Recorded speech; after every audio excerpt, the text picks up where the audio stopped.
Hi, my name is Ben, physical therapist here at Total Physical Therapy, and today we're going to talk about how to fix your tight hip flexors.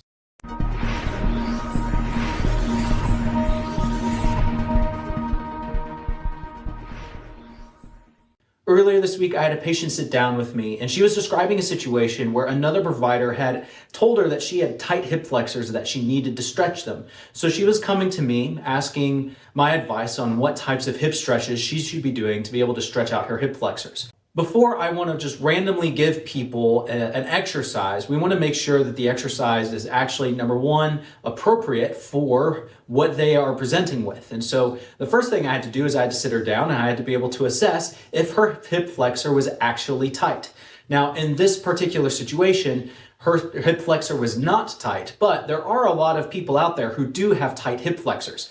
In today's society, we do spend a lot of time sitting, and in a sitting position, your hip flexor is in a shortened position, which doesn't allow the muscle to be able to be lengthened to its appropriate state.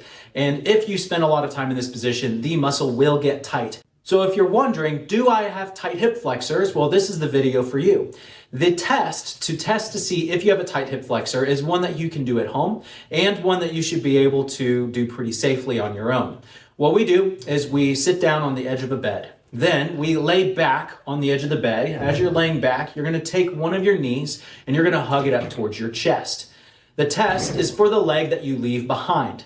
There should be one leg that is dangling off the edge of the bed. And if that leg is parallel with the bed, if the leg is able to be stayed down and your knee is achieving about 90 degrees or the lower part of your leg is hanging straight down to the ground, then congratulations, your hip flexor is not tight. It is what we would consider to be normal. Now make sure you always check on the other side as well to make sure that you don't have one that is normal and one other one that is tight. What does it look like if you do not pass the test?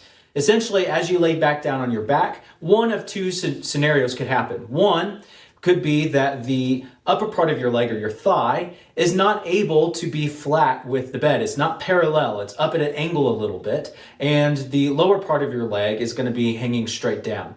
If this is the case for you, then you have tight hip flexors. You are unable to let that muscle be lengthened all the way down to where it needs to be.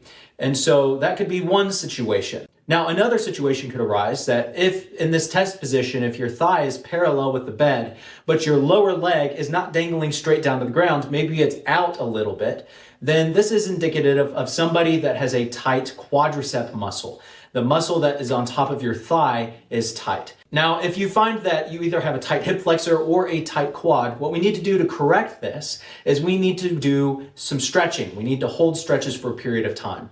Now, there are a bunch of different exercises, a bunch of different stretches that you can do to fix both of these problems. I'm going to share one option for each of these, and you are welcome to try them. If you find that you don't like them, you're welcome to find some other ones or ask your local physical therapist for a different option. But if you find yourself in camp number one, where you have a tight hip flexor, the stretch that I'm going to show you is what we call a half kneeling hip flexor stretch, where you get down onto one knee, one leg is out in front of you, and what you're going to do is you're going to think about being nice and tall, and then staying nice and tall, you're going to start leaning forward by pushing the hip that's on the ground forward. And by doing this, you should start feeling a stretch in the front part of that hip that is on the ground. If you feel a stretch, what you're going to do is you're going to hold a gentle to moderate stretch for no less than 30 seconds, and you're going to do that 3 times on each side, or at 3 times on the side that is tight. If you have a tight quad, the stretch that I'm going to show you is called a modified Thomas stretch. Essentially, you're going to lay down in a very similar position as you did in the testing position. You're going to have a belt around your ankle, and you are going to, with the leg relaxed, pull back on that belt until you feel a stretch on the top part of your thigh.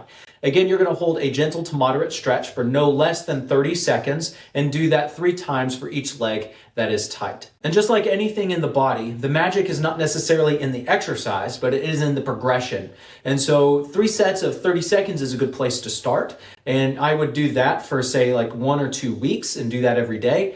After a period of time of acclimating to that length of stretch, what you can do is you can actually lengthen the amount of time that you're stretching. So instead of holding for 30 seconds, you can hold for 45 seconds. Instead of holding for 45 seconds, you can build up to holding for a minute.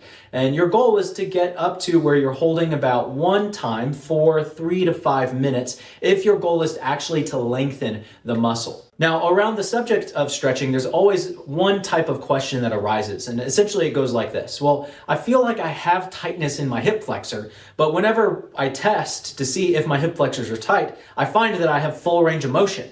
Should I stretch that muscle, or what should I do with that muscle? And typically the answer is that if you have full range of motion in that muscle, the answer is not stretching. The answer is actually working on stabilizing and strengthening that muscle. And this is not the topic of this video. We have some other videos that address this topic. But if you find that you have full range of motion despite it feeling tight, the recommendation is actually not to stretch. The recommendation is to strengthen. And if you have any questions or have any inquiries about this, again, you can ask your local physical therapist.